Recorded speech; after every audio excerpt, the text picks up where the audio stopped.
Introducing the Paddy Power World Darts Championships.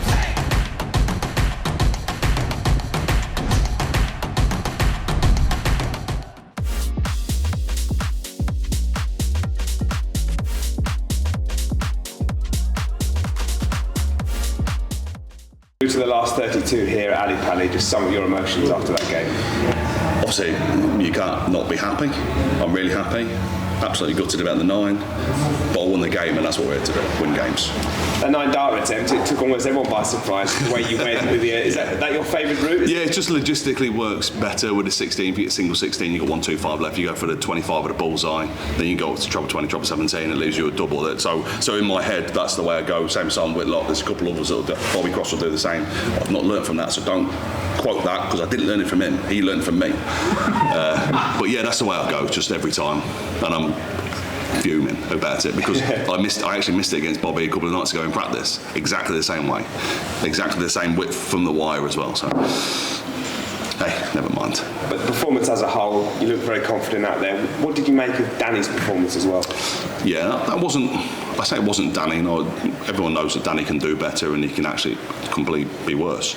But he's had a lot of family time with the new baby that he's had, and congratulate him about that big backstage, like, because everyone knows what babies are like and they're hard work. But that's not the best Danny, but the same, he had a few bounce outs, a few drop outs and stuff like that. Could be down to equipment, and that's happened a lot for him over the last few tournaments. It happened in Budapest when we played each other then, so maybe he needs to look at that a little bit. But great guy, great player. Appreciate what he said on stage about how we played, and you know, even he was gutted about me missing the 9-data, but you know, best of luck to him in the Pro Tours when we see each other.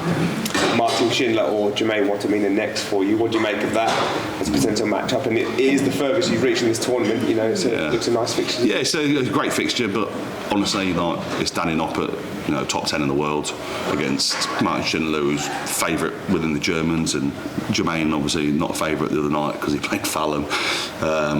But it's the same game as it is tonight. I've still got to bring out my good game, bring out them maximums, bring out the checkout percentage that I did tonight, because 50% is going to win you most games. If you can get a 50% checkout over 4 or 5 sets, best of 7 now sets in it, which I'm looking forward to that, of course I am.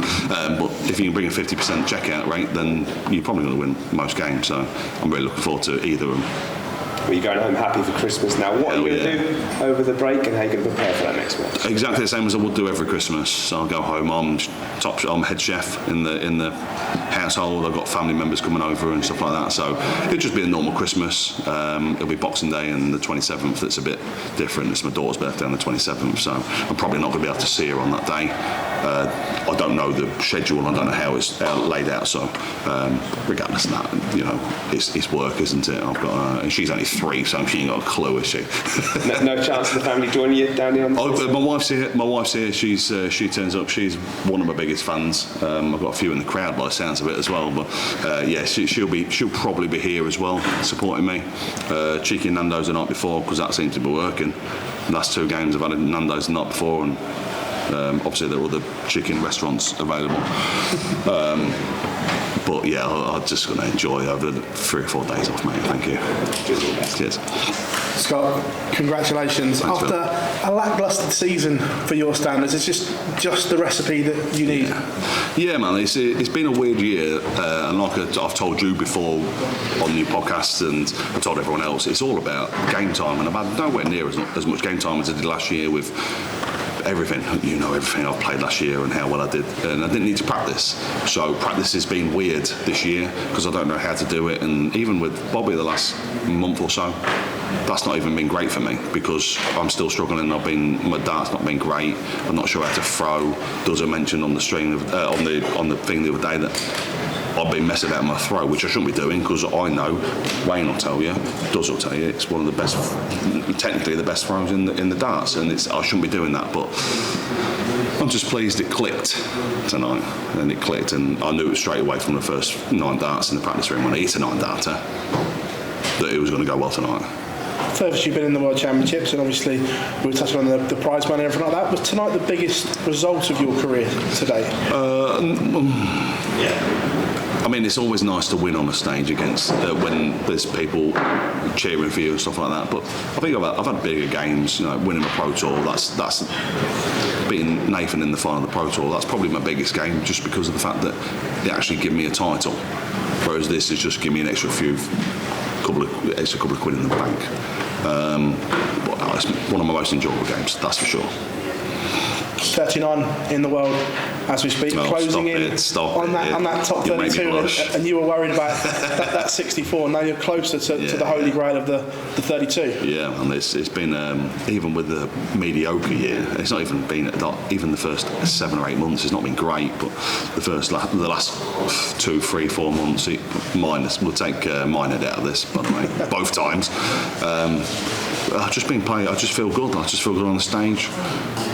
I handle myself well on the stage. I enjoy the stage. I try not to give it too big, but at the same time, you have to enjoy yourself. If you don't enjoy yourself, then what's the bleeding point of being there? I love it. I love it. Scott, many congratulations. Scott, it seemed like you weren't under too much pressure on there. You were taking out the big shots at the big moments. Was it like that there for you? I was under some pressure. I mean, especially for the first set and a half. Danny had chances. He missed doubles. He missed, double 8, double top, double 10, whatever. I didn't really take much. If you're watching me, I'm not watching anyway, so I'd have no idea what he's missing. He could have 67 and miss double 3 for all I know. But pardon me. It's one of the things where you just have to get on with it and do your bit of the board and not worry about what they're doing. Going on to post-Christmas, any sort of expectation for the post-Christmas darts? To win again. Simple as that. I'll go to win again. I'm not here to take part. I wouldn't say my A game's good enough to win this whole competition, and I know it is. But at the same time, I'm realistic. There's people that are unbelievable, and if I don't turn up, they probably will.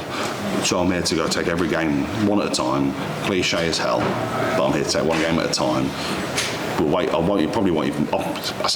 watch Martin against Jermaine when it's on tomorrow. I assume it's tomorrow. Is it tomorrow? Yeah, we'll say tomorrow anyway. We'll assume it's tomorrow, and I'll take every day. I'll watch it, and regardless of how good they are, I know how bad they can be also. So I'm not really bothered. I'll just go and enjoy myself when I'm on next game. Yeah. You say your A game wins this tournament. What game have we seen so far from you, do you think? The same as most of my grades at school, like a D or something like that. No, but that's my B game. My B to B plus game is a 94. I'm happy with a 94.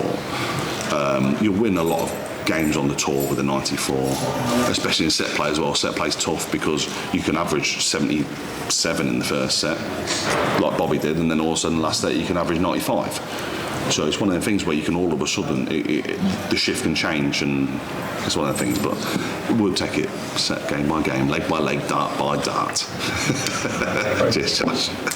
Scott, you mentioned now your A game. What do you need to do behind the scenes to make sure you bring in that A game out more often? Absolutely nothing. Nothing beyond the scenes. It's nothing to do with not beyond the scenes, because I can be the worst player practicing you've ever seen in your life. But as soon as I get up on that stage and I'm in front of people and I've got to perform, that's when I turn it on. And my throw's weird because I practice behind stage. I don't throw the same behind the scenes that I do on stage. Obviously, I'm when it comes to being on stage, my body's more forward, my arms, straighter, and we're practicing. It's more about getting my arm loose and making sure it's okay for when I go on the stage. So, as long as my arm's loose, like it was today, it could be a bit looser. But I need to cut out them troublous visits. That's what I need to do. Not far too many for today, but I would. So again, you got to go with it there. We know that you like a no-look 180. Did you ever consider a no-look 9 darter? No, but I did it a no-look 180 the 3 darts before we started the second set. No, I was never good. But it's one of them things that people want to see. And even with this crowd behind me, I didn't even care about what it was. It was just dart, dart, dart. I could have stopped. Didn't. Felt good. Fuming. Gutted. But hey, it's a winner. It's a win at the end of the day, isn't it? You mentioned the crowd behind you there. Next up, you mentioned it could be Jermaine Wattimena or Martin Schindler. Yeah. If it is Martin, we know there's a lot of German fans that are flown over. How fiery could that atmosphere be? Half of it English, half of it German. Not as many English fans though, is there? So I still feel good about it. But Martin's a class player, but Jermaine's a class player. You can watch Jermaine all the time, and if he's on as fast as he is, like Ricky Evans, like he don't miss a lot. But it'll be a great game to watch. Hopefully, anyway. Hopefully, it'll be a great game to watch, regardless. Scott, big well done. Thank you very much. Oh, thank you kindly. Introducing the Paddy Power World Darts Championships.